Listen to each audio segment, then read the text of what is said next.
met the new girl. She's gonna be a handful. Alice is planning something big. Don't kill me, but I made some alterations. To what, the suit? New look. New Batwoman.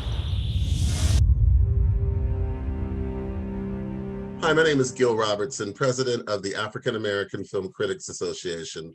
Today we have an exciting show for you as we welcome the cast of the very popular CW show, Batwoman, as our special guests. We're going to get started by introducing you to the members who are taking part in this call today, starting with Katia Woods, our facilitator in Philadelphia, the lovely KB in Houston, Mercedes Springer in Atlanta, Janita Davis, Professor Janita Davis in Indiana, Ray Cornelius in Atlanta, Brandon Collins in just outside of Frankfurt, Rhonda Rasha Penrice in Atlanta, and Jill Monroe in Los Angeles. You guys take it away, and I'll see you on the other side. As we all know, kind of we as a community don't have the best or most positive relationship with law enforcement. And we saw last episode that Ryan and Sophie have a past history that really touches on that a bit. So my question is for actually both Javicia and Megan. What was the process, or what has the process been for both of you kind of collaborating with the show's creative team and each other to try to make sure that these storylines and on-screen dynamic is really as authentic as possible? And I'll start with you, Javicia. I think it starts with trusting our writers' room. We have a great, diverse writers' room where when I get a script, I haven't yet felt like this isn't a great representation of what's going on right now in society. At least this season, I don't feel like that. And so I haven't really had a reason to talk about it as much. Megan and I have a lot of things together, and sometimes we'll have like a sidebar conversation. But we also have like such we're able to have such an open dialogue when there is something that doesn't sit comfortable with us. When maybe it's dialogue and how we say something, or the actual verbiage that's being used, or maybe it's the subject. I know an example is I did a scene in not tonight's episode, but another episode where there's this kid with a gun, and specifically there's this Black boy with a gun. And it affected me personally seeing the young actor hold the gun in the scene. And so originally my character is supposed to just fly out, but not really have an emotional connection to what I'm seeing. And I talked with our director that day, and I was like, if possible, can we allow this to sit for a second? Because this matters, you know what I mean? We need to show that she's not just this, she's not just Batwoman. She's a human being. She's a girl. She's a Black girl from an area where this is something that she may see often, and it affects her. And so, we talked about it, and I felt like I was heard. And so that's kind of like our way, or at least my way, of slowly but surely making sure that when the stories are being told, they're being told the right way. Yeah, I just to piggyback off of everything that Javicia just said, especially, me actually being a part of that, that law enforcement side that everybody, is not liking and wanting and trusting, having to play, that side of it. It's been fine. Although of course, you don't want to be a part of some systemic issue, but telling that story is also very, very important, and I'm glad that we're able to do that on our show. I always still try to advocate to still be the change that we want to see. So I hope that we will have an opportunity to be able to see it in both lights. But I think nonetheless, it's a story that we're telling on the show right now, and I think it's going to definitely resonate with a lot of people. So I'm glad we have the platform to be able to do that. Well, thank you both so much. I really love this season, so thank you. Thank you. Thank you. Hi everyone, Katia Woods, Cup of Soul Show. My question is for Javicia. Javicia, talk a little bit about what it means to you to be a woman of color playing a superhero. We are very familiar with the DC catalog, but women of color have not always stood up front and center. So how did it feel for you, donning the suit and knowing that little girls get to see you as Batwoman? It was definitely a journey because I think that originally it was just as an actor booking a role. Like, and I'm sure all the actors on the panel can attest to that. It was just like, oh, okay, I got a role. And then now that you have the role, it's a superhero role. So you're like, oh shoot, that's cool. And then later on in the same day that I booked it, the articles came out as the first Black Batwoman. And it crossed my mind to the point that I actually thought I wasn't going to get it because of that. You know, so when I did book it and it crossed my mind, and I saw the trades, and then there was this picture of this young girl with like this big curly afro, and she says to her dad, Batwoman looks like me. That's when it did dawn on me, like what this really means, what this representation means, and that it really has nothing to do with me and everything to do with now little girls can watch TV and feel represented in the superhero world. Because I feel like as Black women, we don't have a huge representation in the superhero world whatsoever. And you know, there's one thing when you're talking about movies, because I grew up with Storm being the Black female superhero that we all knew about. But then there's another thing when you turn on the television and it's something that you have weekly access to. It's a constant reminder in your home that you can play in any world, in any field. So it's an honor, but it's also like, it's like a transition that's needed. You know, we need to just bring in more people of color. We need to just bring in more LGBTQ. It just needs to just diversify. I mean, I feel like our superheroes should represent our community. And I think that this is like a beginning step to that. Agree. And you're doing great. And you look great. Thank you. Thank you. Thank you. Hi, everyone. Mercedes here with She Critiques in Atlanta. My question is for Javicia also. I love that the series is redefining what a superhero looks like. Yes, you are a Black woman, but you also, Ryan has an unconventional background where she comes from, and bringing that to the Bat legacy. Can you give us any insight as to how she finally figures out that she's deserving of wearing that bat suit throughout the season? I always say this. I feel like Ryan and I are on the same journey. Like while she's learning to become a superhero, I'm learning to become a superhero. So I don't know if we ever are going to feel like we deserve it. You know, I think that we'll always, like, I'm very competitive with myself. So I think that we're gonna always feel like the journey is actively deserving it. The journey is doing the good deeds and doing what you can to make sure that you do represent what a superhero represents. Like that's really the journey. I don't think there's ever a moment where Ryan or I will have our suit on and say, I deserve this. Like, no, because it's a constant job. It's a constant elevation that we need to have, and understanding what the suit represents, and really understanding what being a superhero in our society represents in general.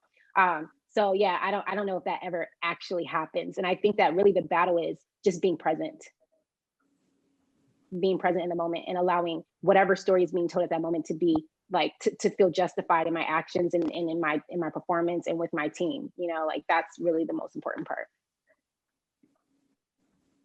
Thank you, Javicia. Great job to everyone. Thank you. I have a question for everyone. I kind of posted this morning on Twitter that I was going to be sitting down with all of you and was like bombarded with questions. A lot of them for Camrus actually, which is, I didn't expect, you know, your character is really popular, but I wanted to kind of ask you all, Javicia talked about Storm growing up being like the Black character, which I agree with. That was what we had. I want to ask, what is your current favorite, if you had to pick a favorite superhero or supervillain? And or supervillain? Yeah, or supervillain.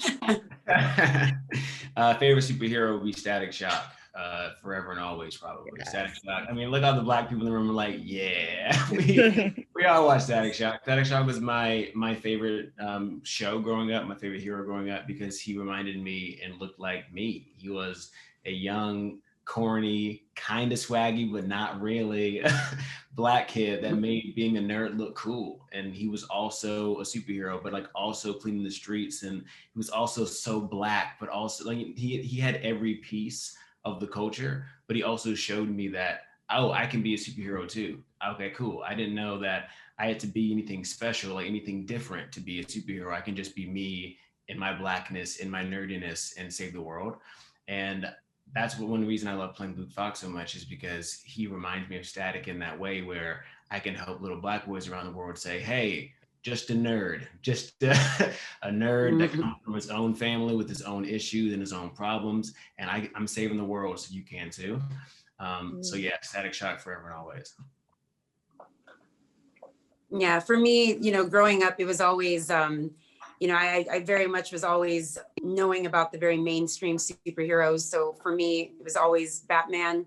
And I particularly loved him because, you know, he doesn't have like these crazy superpowers, you know, he's not like flashing around and like darting around with like Spider-Man. Like his biggest superpower is really just his heart and his compassion to want to like help and save others, which is the same as our Batwoman. Like, you know, that is her superpower. And so even though I can't relate to Batman at all, especially not in my shade, I just felt that, you know, that made him a more relatable superhero, you know? So yeah, Batman for me. Megan, you would make a sick Batman, just my opinion. Oh, I would love that. I would love to see that. I'll take that.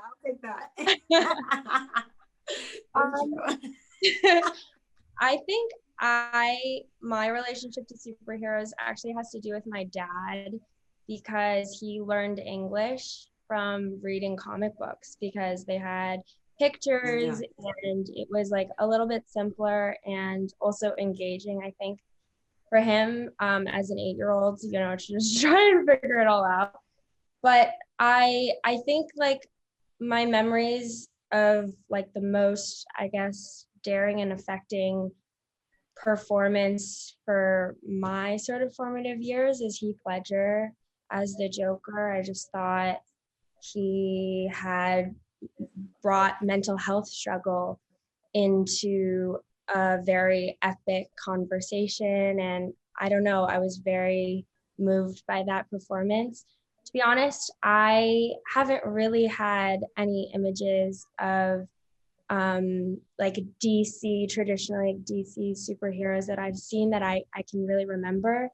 I adore Bruce Lee, Michelle Yeoh. I remember like Crouching Tiger, Hidden Dragon was really, really important to me. And Mulan, I had everything of her. So I think that sort of painted just sort of strong women and the magic of Kung Fu and that kind of thing. But other than that, like, I think there's been a lot of different things and a lot of different images that I've pulled from. I think it also goes to show just our cast having the responsibility to tell the show together. You know, I think the responsibility that we have and that we've taken and the trust that we have in each other to also hold the other side of the line in order to create the full picture, the full story is really important too. So that's something I've never seen before. And I just am really proud. Is it my turn? I loved Batman. I think actually it's funny, a lot of the people on this show have referenced at different points, oh, I was a big Batman fan. And then it's you know, whether it's fortuitous or just coincidence that we ended up on this show. But I grew up, I would wake up in the morning on the weekend before my family and watch Adam West's Batman. And I loved Batman. I had Batman socks and Batman sleeping bag. And I think what I liked about Batman, sort of to harken back to what Megan said, was that he was just kind of a regular person. But for me personally, it was that he also had a dark side. I think that's really reflective of who any human being is. You know, you have the light and the dark, and I feel fortunate I've gotten to play that with Alice, the good and the bad, the redemption, the possibility for redemption. That's so funny. I always wonder, is like, Alice going to become good? I hope not. It's no fun, right? I feel like it's cliche, but for me, it was Batman as well. Specifically though, Catwoman, because it was like my first time seeing like a female villain that had that same like complex that Rachel was speaking about, where it's like, she wants to be bad, but there's still her heart that's making her be good, because really how she became Catwoman was like a fluke type of situation. You know, it wasn't like she was this evil person that then became, you know, a villain. She was actually the opposite. She was a victim. And then she started to be able to stand up for herself. And a part of standing up for herself was doing what she did. And so then also you had like Eartha Kitt, who at that time, we never really had like Black female actresses playing those type of roles. And anyone that knows me knows that I'm a huge Eartha fan. So that really impacted how I've always felt about that character. Thank you all. Thank you. Ray Cornelius here with Upfront Inside the Entertainment Industry out of Atlanta. My question is for Rachel. I hate Alice, but I love Alice. I could not keep my eyes off of Alice. And to me, she was a mix of Clockwork Orange meets Uma Thurman's Poison Ivy meets a little bit of Jack Nicholson's The Joker. So how much fun is it playing this amazing female villain? Because as much as you hate her, you can't keep your eyes off of her and her fashion. Thank you. Yeah, well, the fashion I can't take any credit for. That is our brilliant costume designer. But I think, to speak just briefly to that, I think fashion is so important in building an archetype of a character. And I love that Alice, there are these specific pieces that define Alice. So while she plays within those pieces, they're quintessentially Alice: the jacket, the boots, the tights, the gloves. And I just love that. And Maya's done such a wonderful job with that. But in terms of playing Alice, you know, when I auditioned for the role, the only reference, I didn't even know that it was Alice. I had no idea who this character was. It just said the female Joker. That's all. And I went into the audition thinking, well, I will never be able to play the Joker the way Joaquin Phoenix has played the Joker, the way Heath Ledger has played the Joker. So I'm just not even going to try. I'm going to make my own Alice, whatever that is. And then when I got the role, I felt very fortunate because to me, the best villains are, as I said before, the ones who have both the light and the dark in them, that you root for them, that they have that possibility of redemption. I think Bryan Cranston did it so well. And it's funny, we're doing something later with Bryan Cranston, right, guys? Where he's also, anyway, that's not important. Sorry. But he was one of my really big inspirations for this role because I found it so fascinating in Breaking Bad. He was doing all of these horrific things, horrendous things that as a society we do not agree with on a whole. And yet everybody rooted for him. Everybody wanted to see him succeed. And why was that? And it was because you empathized with him. And I just felt very fortunate that the writers gave me the opportunity to show where Alice came from, where that brokenness was born. And yeah, it's been a lot of fun to play her. But as I said before, I absolutely do not want her to become good selfishly because she's just so fun being bad. You know, I always feel like I have the best crazy lines and, you know, I love running around as an evil villain. You get away with things that we would love to be able to do ourselves, but we can't. Exactly. Yeah, I always say I get my crazy out at work. So I can just be like so crazy and then I come home and I can be like very zen. It's great. No, don't believe her. She's like that full time. I know from experience. Oh, Megan. Hi, Joel Monroe, Jackson Stiletto Joe. My question is also for Rachel. So in episode 3, we're used to seeing Alice be sort of the smartest person in the room, the one that has everyone down, but now we get to see the person sort of that strikes fear in her. So I want to know for you as a character, what has that experience like? Because Alice gets to be all over the place. And what was it like going into this arc for this particular character? Yeah, one of my favorite aspects of this job is actually getting to work with all the actors that I do and specifically all of their characters, because to me, you know, Alice, she sort of always vibrates on a different level depending on who she's interacting with. So when she's with Sophie, for example, who is a real straight arrow. It's very funny to see how she bounces off of Sophie versus when she was with Hush, who was possibly crazier than her, and how she bounced off of him and interacted with him. And so you're totally right. This is a new emotion, a new person to vibrate off of in Sophia, because it's someone who is stronger than her, is smarter than her, and in fact trained Alice to become who she is. So she knows all of her weaknesses as well as all of her strengths. So that was really fun for me to play. And they chose an actress to play Sophia Shivani, who is so grounded in her performance that, you know, I laugh. I mean, she probably comes up to my shoulder and I'm intimidated by her when she's playing Sophia. So it's really wonderful. And again, I feel really grateful that A, the writers take the time to go into the villain's backstory, because that's quite rare. And B, you know, that I can continue to have all these different characters, different archetypes to play against, different situations to explore with her. Not only in new characters coming in, but existing characters on the show. Thank you. Thank you. Hi, Brandon Jones from LRM Online. How are you all doing? Good. So Good. my question for you all, awesome.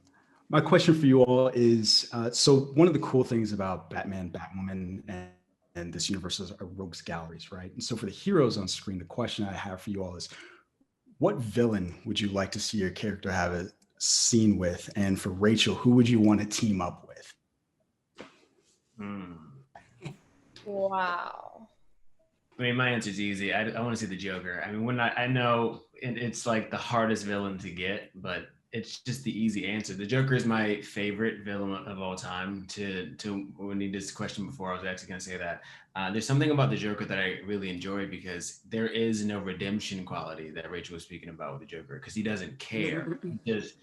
He's just evil for the sake of the laugh. He's just evil for the sake of being evil. And there's something very fascinating about that, because, you know, he's like the only villain that I really know about where his whole purpose is just Batman. He just wants to get to that one dude and nothing else matters. He'll kill everybody else and he doesn't care. And there's something about that type of character where it's so unpredictable. Like, you never know what he's about to do because you don't know what his motive is ever. And that's so fun. And if we could have the Joker in the show, seeing this Bat team have to deal with that. Alice is interesting because we can almost kind of understand what she's going for because of the sister thing. And, you know, there's family involved and there's Sophia going on. We kind of get it. Imagine Alice where she only cares about Ryan and nothing else. That would be crazy. So that's what I love. I love to see the Joker in the show. And then for the question for me, is it in the whole DC universe or specifically on our show? So you could pick somebody from the Arrowverse or, yeah, Arrowverse. Let's go with that. Okay, so from the Arrowverse,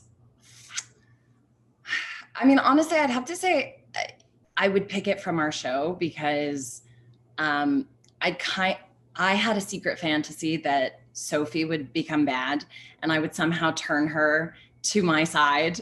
Maybe that's just because I love her. That was just my real fantasy that we'd work together all the time. But no, I think it's because she's so the opposite of Alice in so many ways, so controlled. The other character actually would be Mary because at the end of the day, family, I think, is a driving force for Alice, and there's so much history there with Mary and her resentment of Mary replacing her. But also Mary has this large energy. Like, I love working with Nicole because she just brings this like huge energy that fuels my energy, and then we're just, you know, bouncing off of each other. So I think probably one of those two. That would be crazy. Just bring Mary over to the dark side. It's so fun working because your reactions to the things that I say as I'm in the scene, I just want to laugh, but I can't. She's crazy. Yeah, no. I would we were talking about, we had mentioned Catwoman earlier. That would be so badass to bring her in, just do her thing and mess with people. I don't know. I feel like there's some love triangle in there somewhere with any one of you guys. I feel like Alice would be mad jealous of Catwoman, you know, because she's so like sexy and like, and Alice is just erratic and insane, and she's like, ah, that girl. I can't do it. Yeah, I agree. I would want to do, I like Catwoman for sure. And then for my own selfish reasons, I really like the character of Bane from The Dark Knight. You can't really see the dude's face, but he's just like big and muscular and, you know, like I said, selfish reasons for me. But yeah, Catwoman or Bane, that's who I would vote for.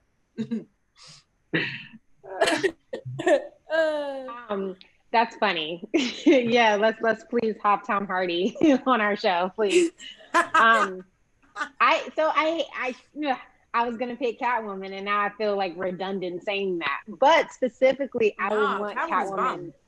Right? I would want Catwoman to become Batwoman's like love interest, or at least someone that she like goes after in that capacity. Like I know that Catwoman is in the comics a lesbian, but I don't really have a way to continue to develop her character. And then also she's just so sexy. Like I can see her not having restrictions about what she's attracted to. So I think it would be just the sexiest thing ever to see like their dynamic on the show together. And obviously Ryan / Batwoman falling in love with the bad guy. Because right now, like we don't have that. Like her love interests are they're solid people.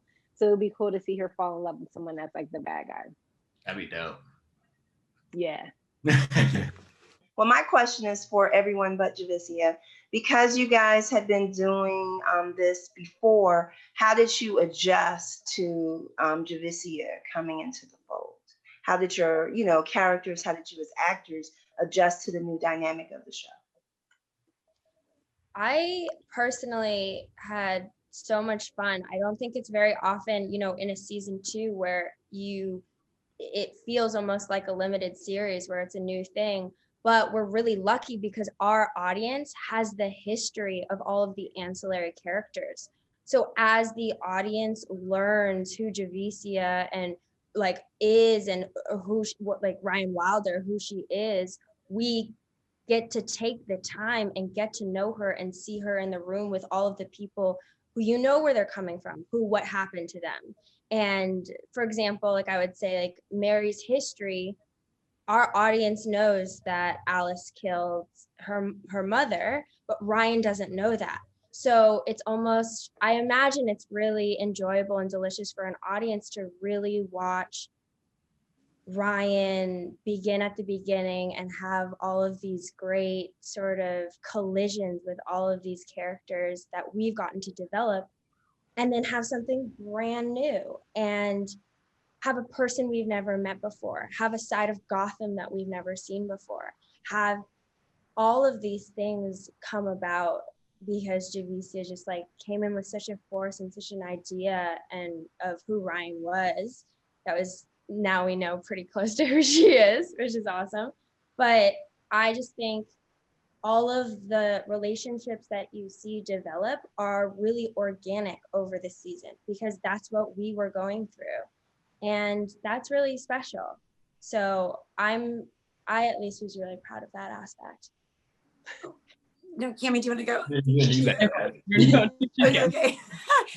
I would say, so for Sophie and for myself, it was actually very familiar and very seamless, because I fortunately was able to work with Javicia on a previous project for Always a Bridesmaid. And so for when we were, I think, wasn't our first scene the interrogation scene?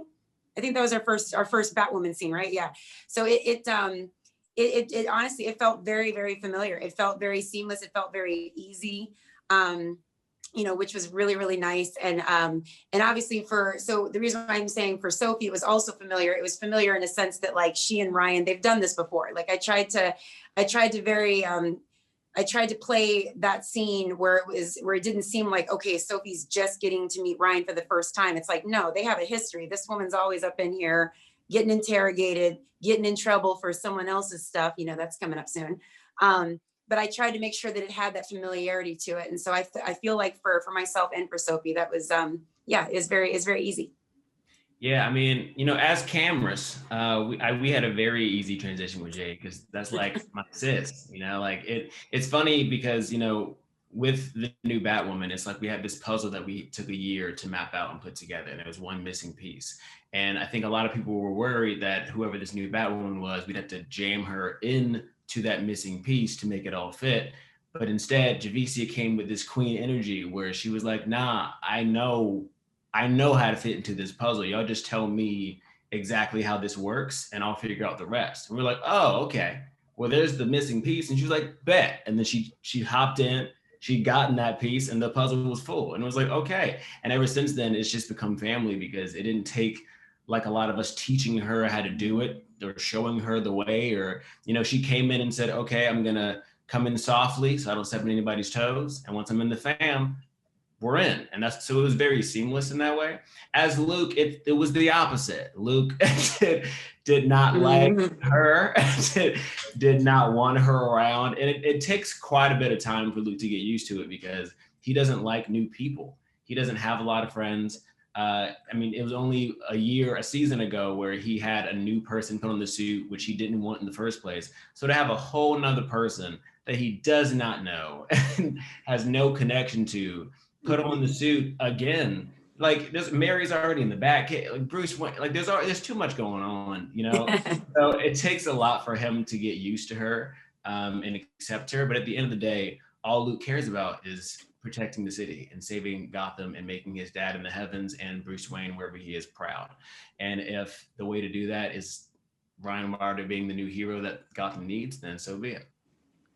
I felt like, you know, every person brings their own energy to a set, and Javicia brought her own beautiful energy to the set. I feel like we say this a lot, but if you know both Javicia and I, you know that like one of the markers of a good person is loving plants and loving animals. And so that her reputation preceded her on that. So right off the bat, I was like, sick, all right.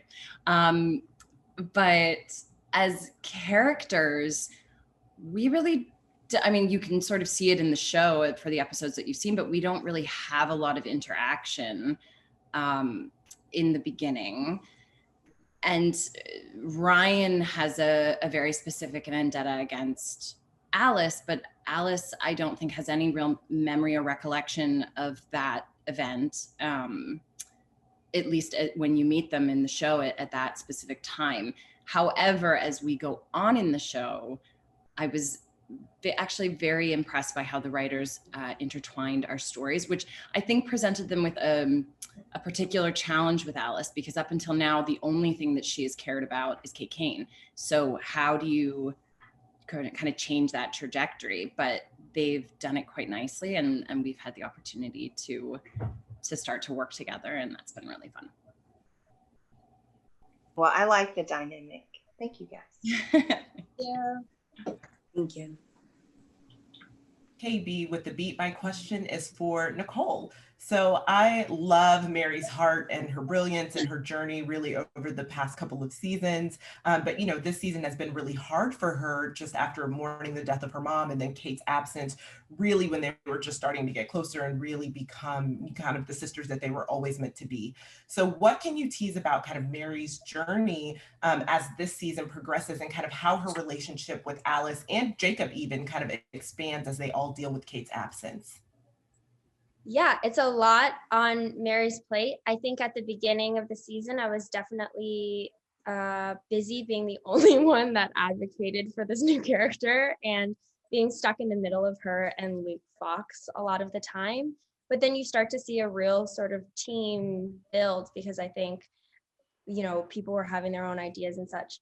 But I will say for Mary, yeah, her heart is definitely the yin and yang of her, and it's sort of where she operates from. So like, you know, there's, you know, the protect Mary sort of a hashtag thing on Twitter that I've stolen, but then there's also the, you know, her sort of coming of age story, and because of all the things that she continues to go through and the way and her perspective that she continues to have despite X, Y, and Z, because Gotham's dark. All of these characters, man, like what happens to them on a Tuesday, it would bring a lot of ships down. And so I think the one thing she has in common with everyone is their absolute sense of self, strength, conviction, et cetera, et cetera, et cetera. And that's the only times when those things are at odds, when these characters have conflict. So she does share that with all of them. But I think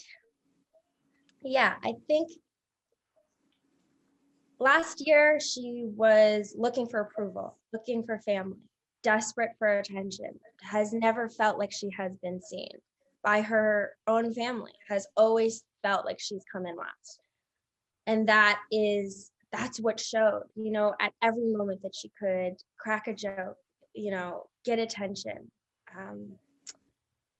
or until it, you know, she's in danger and no one's there to help her. This year, I feel like she switched. Like we're seeing this great coming of age story where she becomes the older sister in a sense, where she for the first time is able to give Ryan something that she never got herself. And that's really, really special because, you know, as you'll find with Mary and Ryan's relationship, anything that I think Mary wishes that she had for support, she gives it all to Ryan. So I think that's a really beautiful silver lining to all of the loss that she's experienced.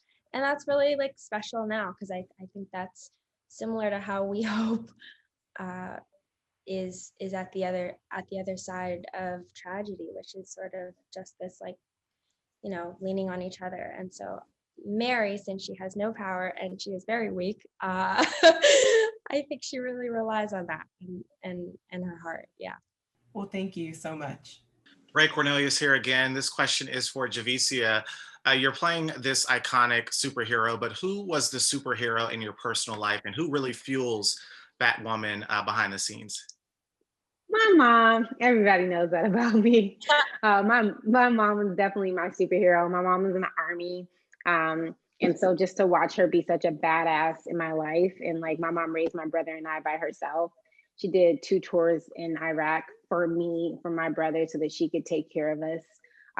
So she's to me like that's my gal. And like just to watch someone really against all odds be able to provide the way she provided, I just know how uncommon that is, you know. And it's something like Black women just have innately, like not to say all women don't, but just when you're talking about how society is against, you know, there's a lot that Black women have to go against. And my mom is just one that I really watch, you know, win off of her hard work, off of her heart, off of her willing to sacrifice and give to people. And like, I always say my mom is like Where's Waldo, because in every one of my projects, she's somewhere in the background, some kind of way she has found her way on set and as a background actor. But it really just also shows like her support, not just for me, but for like the craft and my projects and my castmates. So that's definitely my superhero. Thank you for sharing. Luke Fox has an arc in the comic books, and I was curious, did you have any desire to play Batwing? Yeah, bro. Yes, of course. Yes. So I get this question from the fans on the daily, and I love this question because, you know, I talked about Static Shock earlier.